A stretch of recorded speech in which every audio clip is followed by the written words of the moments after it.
Bonjour et bienvenue à toutes et à tous dans ce nouvel épisode de Rendez-vous en terre et stabu. Aujourd'hui, nous partirons à la découverte de l'élevage bovin et système d'élevage résilient. Pour ce, nous partagerons ce moment avec notre célébrité du jour, Lucie Combourieux. Lucie, comment allez-vous? Ça va et vous? Très bien, alors prête pour cette aventure? Allez, on y va. Lucie, nous nous retrouvons donc dans ce beau tracteur afin de nous rendre au milieu des champs pour découvrir le rôle de l'eau avec Corentin et Léa. Et bien allez, c'est parti. Et du coup, c'est quoi le rôle de l'eau dans l'agriculture?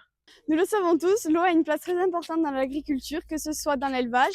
Par exemple, une vache allaitante consomme entre 50 et 60 litres d'eau, ce qui peut paraître peu par rapport à une vache laitière qui consomme plus de 100 litres par jour, mais ça peut monter jusqu'à 150 litres en cas de grosse chaleur. Nous vous laissons donc imaginer sur une année entière.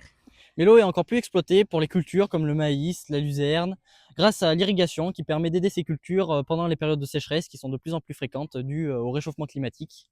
Aujourd'hui, l'eau est l'élément central de l'agriculture, mais elle se fait de plus en plus rare. C'est pourquoi on essaye d'optimiser son utilisation grâce à des cultures plus résilientes à la chaleur comme le sorgho ou le seigle.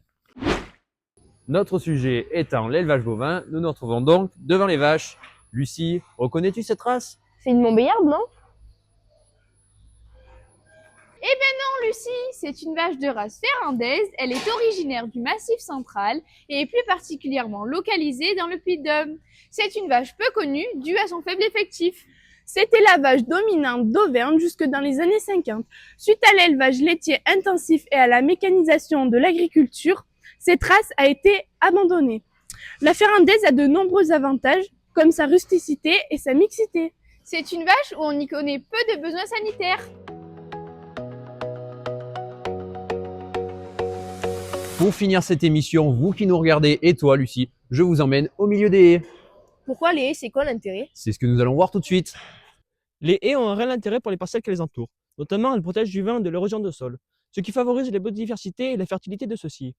De plus, avec le changement climatique, avec les zones d'ombrage qu'elles fournissent, elles permettent de protéger le bétail lors de fortes chaleurs. Et oui, et pourtant, depuis les années 60, la France a perdu des kilomètres de haies. Mais ici, à Bonnefond, on a décidé de les réintroduire afin de s'adapter au changement climatique. Mesdames et messieurs, nous arrivons donc au terme de cette émission de Rendez-vous en terre et stabu. Lucie, qu'as-tu retenu de cet épisode? Ben d'abord que l'eau ça sert pour la terre et pour les animaux. Ensuite bien. que la race ferrandaise elle est résiliente. Et enfin que les haies ça sert à préserver la biodiversité. C'est bien, tu as les grandes idées donc de cette émission. Mais pour plus d'informations, nous nous retrouvons au Salon de l'Agriculture avec l'équipe TUA de Bonnefond. Merci de votre écoute.